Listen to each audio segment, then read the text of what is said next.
I'm Rob Licuria, Senior Editor at Gold Derby, here with Sebastian Sepulveda, Editor of Pablo Larraín's Spencer. First of all, Sebastian, this film has a really austere, dream-like aesthetic. It made me feel very uneasy, particularly the first half. A lot of that had to do with Diana's loneliness and her despair and her feeling suffocated. I'm wondering how that quality informed how you approached editing the film, particularly that first half. Yes, well, the film was, at first, when we discussed the script with Pablo, he told me that he wanted to do it in a nervous way, you know, with the camera in movement, always like, you know, we were like, watching her from, from one side that she didn't perceive us. But the thing is, then I started to receive the rushes, the footage, and it was really very different. It was more austere, like you said. And I say, okay, it's austere, but at the same time, it's very beautiful as image. The images are really amazing in their beauty. I mean, I think with that Pablo with Claire Maton, they made a pretty great job. No, and so I said, okay, let's work in like really in a very sensitive way, sensorial way, you know, to work with these images and to really continue the flow with them. You know, you are like in a wave with them, and it's of course we discuss this idea of that is a little bit complex, maybe for the audience to establish, you know, in the tale, to be in the tale at the beginning. But at the same time, I think with the music and those kinds of images, we try to make a more hypnotical tale, you know, a moody tale. So it's austere, but at the same time, it's very beautiful. You can be lost with the images, and you are in a wave. It's not a tough one. Yeah. It's a really you come and go, and this moody feeling help you to be really in an hypnotical way, and that allows you as a storyteller to mix different kind of tales, because Spencer is a mix of different genres, in a way that normally it's very difficult to do it, because you have like those kind of sequence block who comes one after the other, and there are very different kind of tales in this film. I mean, you know, you have of course the psychological terror. You have also melodrama. You have the ghost story. You have so there are a lot of different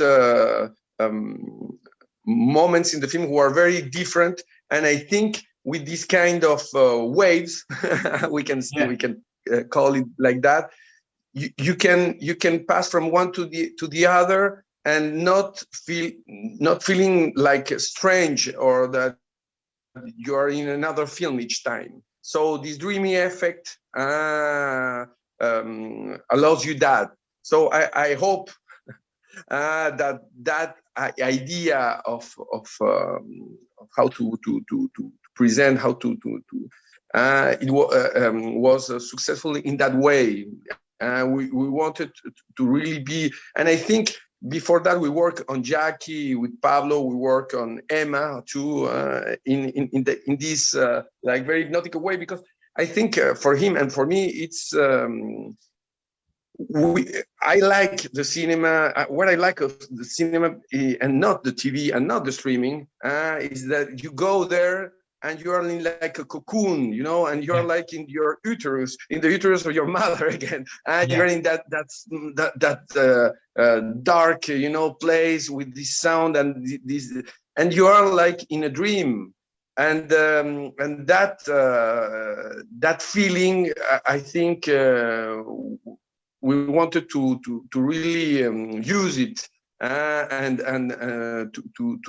enter in the world of the I mean in the audience, you know.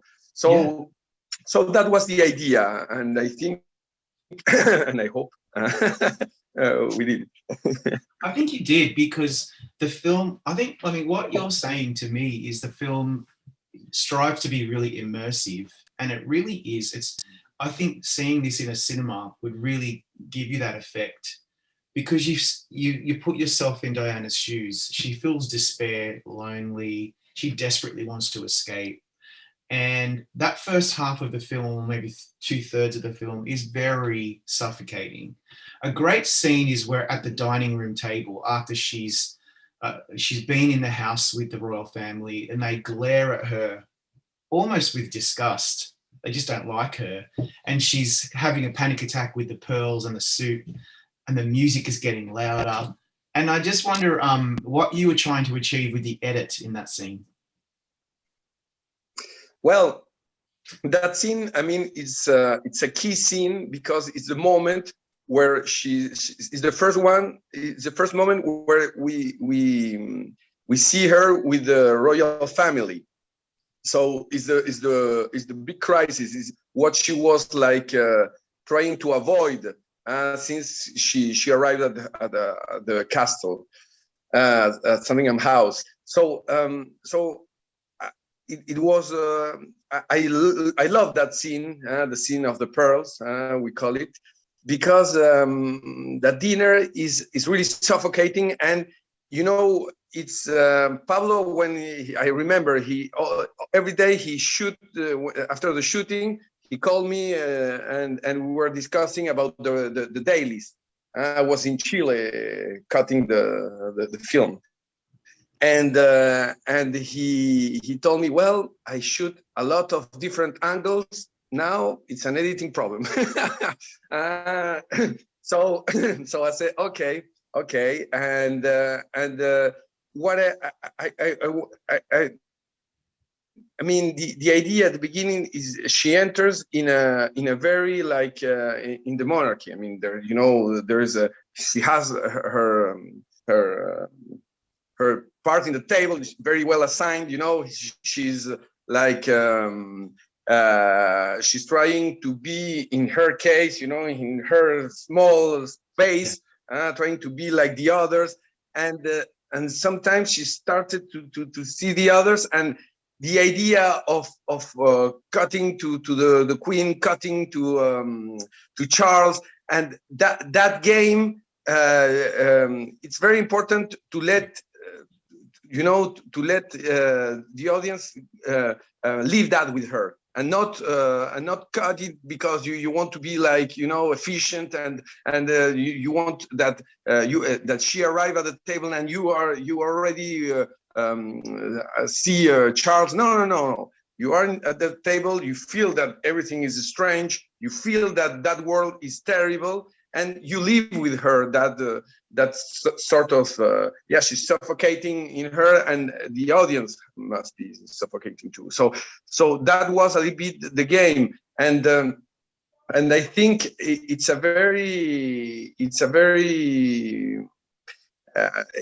one of the scenes that I most like when I read the script, because of course it's the pearls. I mean, she's eating everything that she don't want finally. She's you know, and at the end she cannot act in front of them. It's too difficult to act, you know. And that's a problem, you know, when you are also a teenager and you live in a house that you don't want to live. It's not only a problem of the monarchy. It's a problem, you know, that can be a universal problem when you are in a place where you're not feeling loved by the others, you know. So Yeah. so I think yes, of course, it's unique because we are not all princes in a castle, but at the same time, first of all, is universal, because we all lived this kind of dinners that we don't want to be there because we feel that we are like you know, in a prison, in a cage. And also it's I think it's a universal tale because those are the tales of the prince, the good princess and the bad king, you know, and the bad queen, you know. These kind of tales they came from the Middle Age, you know, and we all have heard those stories in the bed, you know, with when we were a kid, and now I read that to my daughters, you know. Yeah. So It's those true. are, you know. It's so true. It's the highlight scene for me because it really, I found it very effective. It was very symbolic. But I really implore people when they will see the film, if they can notice what you did with the edit, because as you say, you're very sparing with the shots of the family in the beginning. And it made me feel so, I was feeling dread for how the Queen was going to look at her, right? And you finally gave it to us. And it was like a horror film to me. To me, that's just my opinion, right? But it's a beautiful editing job, that one. I wonder, you've done lots of work as a director, a screenwriter as well, in addition to your more extensive work as an editor. How does your work in any one of those fields inform your work in other aspects of filmmaking? So does being a screenwriter and a director help your work as an editor? Absolutely. I mean, I know that in the field of editing is a little bit strange. I mean, in, you know, when Ben Affleck or Matt Damon they write a script, nobody is not almost a problem for nobody. I mean, you know, because they can do it. But when you are an editor, it's very strange for people like, oh, this guy wrote a script. Oh, he won Sundance as a screenwriter, you know. Of course, I made a film, you know, I went to Venice. It was, but the idea is, what I like is cinema, you know. I'm in love with cinema. I'm still in love with cinema. and I like to be, and I like to play as an editor, and all those experience are very important for me because I can talk with a director knowing perfectly well what is going on in his head, because he has a lot of problems. You know, when you wake up at 5 o'clock, when you have to shoot, there is 300 people who ask you red, green, or blue, and it's, oh, and there's one moment you want to say to them, man, please, you're a big guy, choose. You can choose yourself. and yeah, you know, so the idea is, of course, I mean, when we work with Pablo now, I'm always start when they are shooting, and I receive the rushes, and I cut everything the same day. So we are discussing, we are cutting, and for Pablo we are discussing, you know, the architecture of the scenes, of the sequence, and what we need, you know, for the scenes, and sometimes what we missed in one scene and for the shooting, and we did in 2 or 3 very important scenes in this film, you know, in the climax even. So it's not so you know, I can think as an architect with the director, and we can, you know, be clear on what we are missing and what we need for the film. And so it's a very, I mean, the idea is to see the big picture. And I think when you know how to write, and you already direct films too, it's a very good experience to understand that. I'm happy always to work as an editor. Is something that I appreciate a lot. It's very beautiful, you know, because I like the hypnotical. So I like to create that, and you can only create that in the silence and in a very close off editing room. You know, you have your word there, and you can really is a moment. I mean, you know, all the great directors. I mean, Orson Welles, he always talked about the editing room as the place where he was most comfortable because he's the creator of everything in that place, you know, and that's the point. And you and I always feel good as an editor, because if I want to do something as a director of a screenwriter, I do it. I have my weekends, you know, and it's a good way to always be creative and to think, you know, the cinema in the most in a most complex way, and not, oh, you know, my part of the cinema is this. No, you watch, you're learning from the cinema in every part of it, and it's very interesting always. The idea is, like Voltaire always said, is il faut cultiver son jardin. You know, you have to nourish your garden. I don't know how to say that in English, but it's a very well-known phrase of Voltaire. You know, and I think it's what I try to do. You know, I try to read books, watch good cinema, and discuss with interesting people, and that's finally us. You know, at the end. That's your life. So you have to make it beautiful. A beautiful one. Yeah? And I think, to follow up on that question before I let you go, and you touched on this earlier, you're a Chilean filmmaker like Pablo. Do you have a unique perspective that enables you to tell a story about a British icon, an American icon like Jackie O, from a completely different perspective? Or do you say that it's just universal? These stories are universal, it doesn't matter where you're from? Well, I think we, as Latin Americans, we have Piglia, an Argentinian writer. He said that we are looking both sides at the same time. When you live in the, I don't know, in New York or here, like in Paris, you are like understanding your world as the entire world, you know, and that's a very well, you know, in US sometimes I'm in shock a little bit, because people think that their world is the only world, and that's the world, and that's it, and it's close.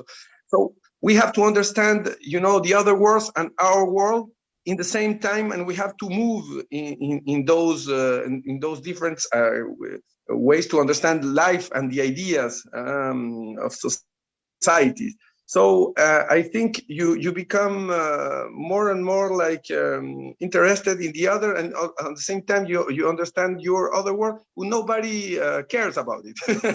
And it's very important, because it gives you some humility. You know, you're very humble because you know that you are not center of anything. But that's good. That's very good, because you are also cultivating yourself, you know, studying and watching the other world. So what with Pablo and Juan, the producer, we always discuss about that. You know, we are like cutting sometimes the film in Chile, in a middle-class neighborhood, lost in Santiago, Chile, discussing about you know, about Jackie O or Spencer, you know, the British monarchy, and because you have a place, you are like in a place that you can see as a tale, you know, the script and the idea, but finally it's a tale that you are like having the distance to create it, and that distance gives you a lot of freedom, because you are we really are we are making really the film that we want to do, and not what we are supposed to do. And yes, and that distance is magnificent, I think, Yeah, to make it tales. is. But of course, you have to be enough intelligent to ask sometimes other people who live in UK or in US. Oh, do you think there is something who is not very like